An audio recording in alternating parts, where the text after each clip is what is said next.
አንደበታችን ይሳደባል፣ እንሳደባለን። አቤት አሁንማ ስድብ ማዕረግ የሆነበት ጊዜ እኮ ጥሩ ተሳዳቢ ነው የሚከበረው ነው። ስለዚህ እንሳደባለን፣ እንዋሻለን፣ እናማለን። ሐሜት አያድርግብኝ እንጂ ብለን እናማለን። አንዳንድ ሰው እጁን ታጥቦ የሚሰራው ኃጢአት አለ። እኔ ለማማት ብዬ አይደለም ብሎ ያማል። ይህም ኃጢአት ነው። በአንደበታችን ብዙ ኃጢአት በቀን ውስጥ እንሰራለን። ከቃል ብዛት ኃጢአት ሳይኖር አይቀርም ይላል መጽሐፍ። ብዙ በተናገርን ቁጥር ብዙ ኃጢአት እንሰራለን።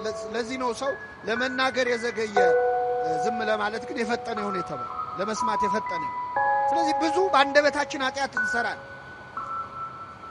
ሶስተኛው በሐሳባችን ነው። በግብር ባንሰራ፣ በአንደበታችን ባንሰራ፣ በሐሳባችን በቀን ውስጥ ብዙ ኃጢአት እንሰራለን። እንደውም ለመናገር የምናፍረው ለመፈጸም የማንደፍረውን በአንደበታችን ግን በሐሳባችን ግን የምናወጣው የምናወርደው ብዙ አይነት ኃጢአት።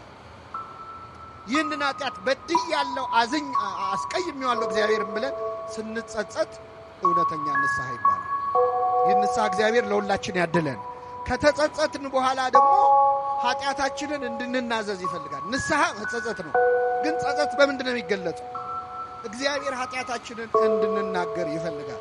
እስቲ የመጀመሪያዎቹን በደለኞች ላስታውሳችሁ። የፈረደባቸው አዳምና ሔዋን። ያው የእነሱ ስለተጻፈ ነው እንጂ እኛ ከእነሱ የተሻለ ኃጢአት በብዛትም በጥራትም ሰርተናል። ግን ያው መጽሐፍ ቅዱስ ላይ ያለው የእነሱ ነው። አዳምና ሔዋን ምንድን ነው የሰሩት? አትብሉ የተባሉትን ዕፀ በለስ ምን አደረጉ? በሉ። ሔዋንን እባብ መጥቶ ዕፀ በለስን መከልከላቸውን ስትነግረው እግዚአብሔር አትብሉ አለን ስትለው አየለም እንደሱ እኮ አምላክ እንዳትሆኑ ነው፣ ሞትን አትሞቱም አላት።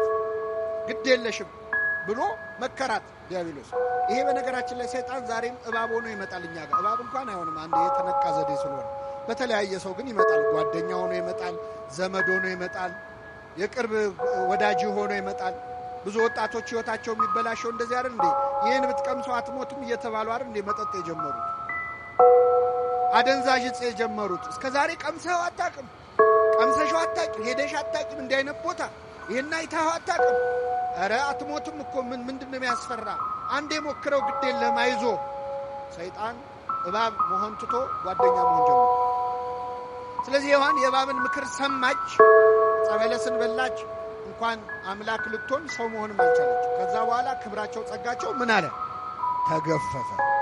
እርቃናቸውን ቀሩ። ኃጢአት ማለት እርቃን መሆን ነው። ምመና ራቁት መሆን ነው። ከጸጋ እግዚአብሔር መራቆት ነው። ኃጢአት ማለት ቀጥታ ትርጉሙ ማጣት ነው። ራሱ እግዚአብሔርን ማጣት ነው። ተጎሳቆሉ። ይህን ጊዜ አዳም በገነት ዛፎች ውስጥ ተሸሸገ ይላል። ኃጢአት እኮ መሸማቀቅ ማፈር ነው። ኃጢአት ቀና ብለህ እንዳትሄድ የሚያደርግም የሚያሸማቅቅ ነው። ስለዚህ በገነት ዛፎች መካከል ተሸሸገ። ቅጠል አምጥቶ ፊቱ እርቃኑን ለማልበስ ሞከረ። ኃጢአታችንን ለመደበቅ የምናደርገው ጥረት ማለት ነው። ይህን ጊዜ እግዚአብሔር በገነት መሃል አዳምን ሊፈልገው ወጣ ይላል። አዳም አዳም ሆይ ወዴት ነህ አለው። አዳም አዳም ሆይ ወዴት ነህ? ስማችሁን ቀይራችሁ ይህን ጥሪ ለራሳችሁ አዳምጡት። አንድ ጊዜ መጽሐፍ ቅዱስ ላይ ስማችን ተቀይሮ ነው እንጂ ሁላችንም ስማችን አለ፣ ታሪካችን አለ።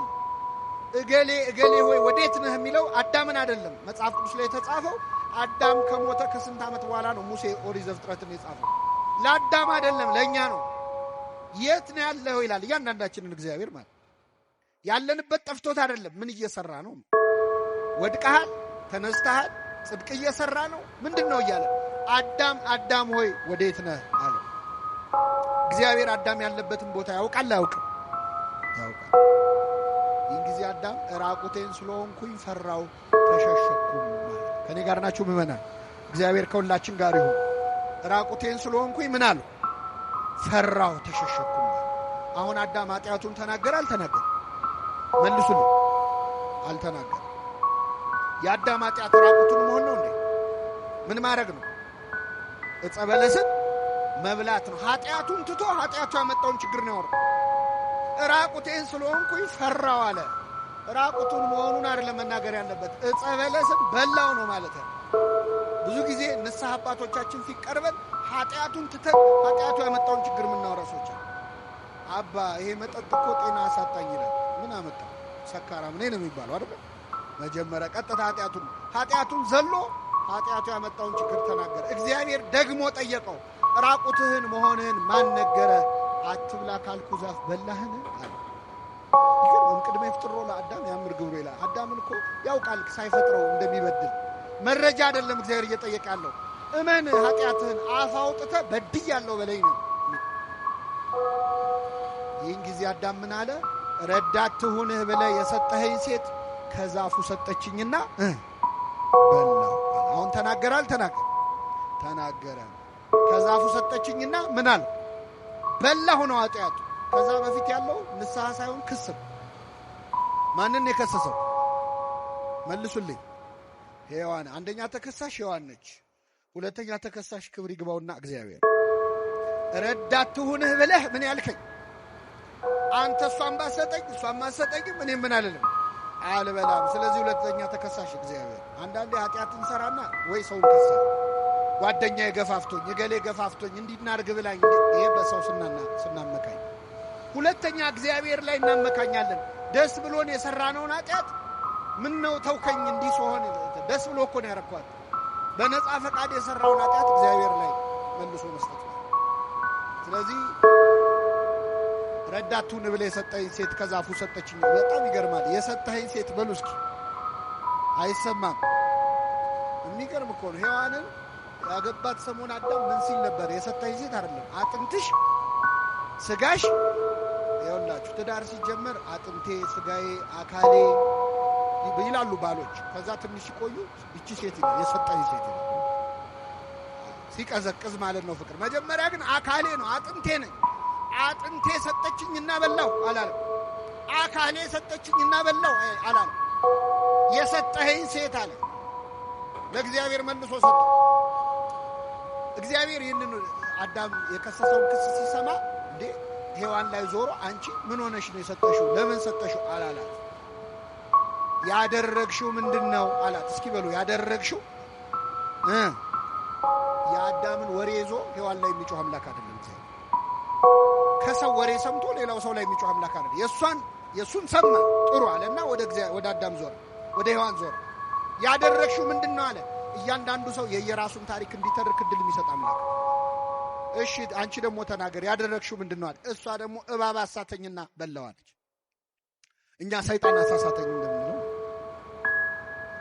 ያም ሆነ ግን እግዚአብሔርን ሁሉ ጥያቄ የሚጠይቀው ለምንድን ነው ካላችሁ ኃጢአታችንን እንድንናዘዝ እንድናምን ማን ይፈልጋል? እግዚአብሔር። ቃየንም ወንድሙን አቤልን ገደለ። እግዚአብሔር ተገልጦ ምን አለ? ወንድምህ አቤል ወዴት ነው አለ። ያውቃል እኮ እንደገደለው። እግዚአብሔር መረጃ አይደለም የሚፈልገው፣ እንዲያምንለት ይፈልጋል። ወንድምህ አቤል ወዴት ነው አለ። የወንድሜ ጠባቂው እኔ ነኝ አለ።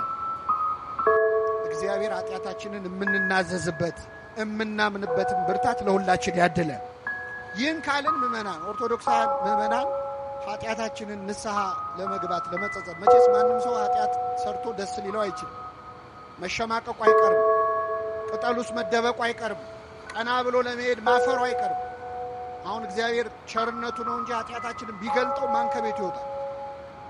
ኃጢአት ቢሸት ኖሮ እስቲ ምእመናን ቢሸት ከቤቱ ይወጣ ሰው ወይ ግንባራችን ላይ ቢጻፍ አንድ ሰው ከቤቱ አይወጣም።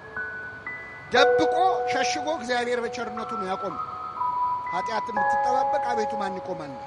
ኃጢአታችን ካሸማቀቀን ግን ማድረግ ያለብን ተስፋ መቁረጥ አይደለም። ማድረግ ያለብን ማዘን አይደለም። ራስን መጥላት አይደለም። ያንን ኃጢአት ተበቀሉት። በምን? በንስሐ ነው።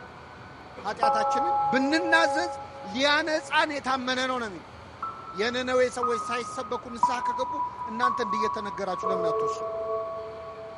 ሄደና ኃጢአቱን ተበቀለ። የነነዌ ሕዝብ ሁሉ ወድቆ ተነስቶ ይቅር በለኝ ብሎ ኃጢአታችንን በመናዘዝ ነው የምንበቀል። እግዚአብሔር እንድንጸጸት ይፈልጋል አንደኛ፣ ሁለተኛ እንድንናዘዝ ይፈልጋል። እንድንናገረው ይፈልጋል። ለማን ነው የምንናገረው?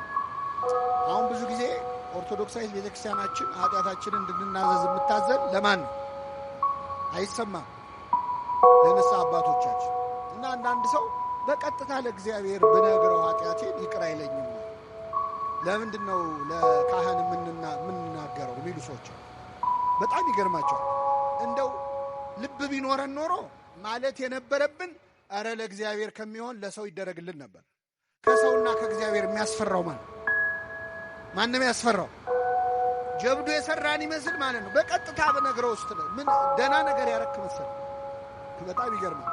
እስራኤላውያን ምን አረጉ መሰላችሁ? ሙሴ 570 ጊዜ እግዚአብሔርን አናግሮ እየመጣ ያናግራቸው። ከዛ እስከ መቼ ባስተርጓሚ ያሉ አመጹ። ከዚህ በኋላ በአንተ በኩል እንዲያናግረን አንፈልግም፣ እግዚአብሔርን ራሱ ወርዶ ያናግረናል። ሙሴ ትሁት አይደል? እሺ ይሁን በቃ ብሎ ጸለየ ወደ እግዚአብሔር። ጌታ ሆይ እናናግረው ብለዋል ነው። በጣም ጥሩ። 3 ቀን ራሳቸውን ይቀድሱ፣ ሰውነታቸውን ከኃጢአት ይከልክሉ፣ ወደ ተራራው ስር ይምጡ፣ እኔ ያናግራቸዋል። እሺ አሉ። እስራኤላውያን ታጠቡ፣ ታጠኑ፣ ከኃጢአት ተከለከሉ። ማንን ሊያናግሩ? እግዚአብሔር መጣ ወደ ሲና ተራራ ነው። እግዚአብሔር ወደ ተራራው ሲመጣ ተራራው ነደደ። ምመና ነደደ። የሲና ድንጋዮች በነገራችን ላይ አሁንም ድረስ ከሰል ናቸው። የሲና ተራራ ድንጋዩ ከሰል። እግዚአብሔር በእሳት በጭጋግ በደመና ወረደ እና ተራራው መንቀጥቀጥ ጀመረ። ሕዝቡ ፈሩና ወደ ሙሴ ዞረው ሙሴ ሙሴ ወይ ከዛሬ ጀምሮ አንተ አናግረን እንጂ ማን ያናግረናል? እግዚአብሔር። እኛ ግን ኃጢአት ሰርተን እኔ በቀጥታ በነግረውስ ምን አይነት ድፍረት! ለምን መሰላችሁ እንደዚህ የምንዳፈረው? እግዚአብሔር ስለማይታይ የማያይ ይመስለናል። እስመ አይነ ሰብ ያፈርሆሙ ይላል። የሰው አይን ይፈራሉ፣ የእግዚአብሔር አይን ግን ከሺህ ፀሐዮች በላይ እንደሚያበራ ያውቁ። እኛ ኃጢአት ስንሰራ እንዳያየን የምንፈራው ሰውን ነው። ግን ማን ያያል? ጨለማ ውስጥ ብትደበቅ ጨለማ በሱ ዘንድ አይጨልምም። ከሰማይ ከምድር ከብርሃን ከጨለማ መደበቅ አይቻልም። እግዚአብሔር በሁሉ ውስጥ አለ እና ኃጢአት ስንሰራ ያላሰብነውን እግዚአብሔር ንስሐ ሲሆን ነው ወይ የምንጠይቀው? ለሱ በቀጥታ ልንገረው። ባጭሩ ግን ምእመናን በኦርቶዶክሳዊት ቤተክርስቲያናችን ትምህርት መጽሐፍ ቅዱስን መሰረት አድርጋ ንስሐ የምንገባው የምንናዘዘው 3 ጊዜ ነው። ስንት ጊዜ? 3 ጊዜ። አንደኛ ለራሳችን። አንደኛ ለማ ለራሳችን። በዚህ በሉቃስ ወንጌል ምዕራፍ 15 ላይ አባቱ ቤት የጠፋው ያ ልጅ ታሪክ ተጽፏል። ይህ ልጅ አባቱን ንብረት ካወደመ በኋላ ባዶ እጁን ቀርቶ በአሳማ በረት ውስጥ ቁጭ ብሎ ሳለ ይላል ተጸጸተ፣ ወደ ልቡ ተመለሰ፣ ንስሐ ተሰማው። ይህን ጊዜ በአባቴ ቤት እንጀራ የሚተርፋቸው አገልጋዮች ስንት ናቸው? እኔ ግን እዚህ በኃጢአት በረሃብ እሰቃያለሁ። ስለዚህ አሁኑኑ ተነስቼ ወደ አባቴ እሄዳለሁ፣ እንዲህ ብዬ ነግረዋለሁ። አባቴ ሆይ በሰማይና በፊት በደልኩ፣ ከእንግዲህ ወዲህ ልጅህ ተብዬ ልጠራ አይገባኝም፣ ከአገልጋዮችህ አንዱ አድርገኝ እለዋለሁ አለ ይላል። ይህንን የተናዘዘው ለማን ነው? ለራሱ። ስለዚህ ምእመናን ወደ ንስሐ አባት ከመሄዳችን በፊት ወደ እግዚአብሔር ይቅር በለኝ ከማለት በፊት ቁጭ ብሎ ሰው ራሱን መመዘን አለ። ምን ሳረግ ነው አልኩት? እስቲ ዛሬ እዚህ ቤተክርስቲያን ከመምጣታችን በፊት የት ነው ያለው? ስራ ላይ ወይ ትምህርት ላይ ወይ ቤታችን ነው ያለው? ምን ስናደርግ ነው ያለው? ማታ ማታ ነጋዴው ዛሬ ስንት አተረፍኩ ዛሬ ስንት ከሰርኩ ብሎ ቁጭ ብሎ ሂሳብ ያሰላ የለ? እስቲ በመንፈሳዊው ዛሬ ስንት አተረፍን ስንት ከሰርን? ነፍሴ ሆይ ዛሬ ከየትኛው እርሻ ነው ያልሽው ይላል ቅዱስ ባስልዮስ ማር ይስሐቅ። ነፍሴ ሆይ ዛሬ የትኛው እርሻ ላይ ነው ያልሽው? ለማን ስትሰሪ ዋልሽ? ለእግዚአብሔር ነው ወይስ ለሰይጣን ነው? ማንን ደስ አሰኘሽ? እስቲ ዛሬ በዋልነው ውሎ ማን ነው ደስ ያለው? እግዚአብሔር ነው ወይስ ሰይጣን ነው? ምን ምን አደረግን? ዛሬ ምን ምን አወራን? ምን ምን አየን? ምን ምን ሰማን? የዛሬ ውሎህን ቁጭ ብለህ መመዘን አለብህ። ስለዚህ የመጀመሪያው ኑዛዜ ለራስ፣ ሁለተኛው ለካህናት ነው። ለካህናት እንድንናዘዝ የእግዚአብሔር ፈቃድ ነው። እኔ 3 ጥቅሶች ነግራቸዋለሁ። ነገር በ3 ይጸናል። አንደኛ መጽሐፈ ኢያሱ ምዕራፍ 7 ከቁጥር 7 ኢያሱ 7:7 ላይ አካን ለተባለ ሰው የእግዚአብሔር ነቢይ ሌዋዊው ኢያሱ የነዌ ልጅ ማለት ነው አንድ ቃል ተናግሮታል። አቆመውና ምን አለው? ልጄ ሆይ ያደረከውን ንገረኝ፣ ለእግዚአብሔር ተናዘዝ አለ። እስኪ በሉ ያደረከው በሉ እንጂ ንገረኝ፣ ለእግዚአብሔር ተናዘዝ። ለማን ተናዘዝ? ያደረከው ምን በለኝ? ለካህናት መናገር፣ ለእግዚአብሔር መናዘዝ።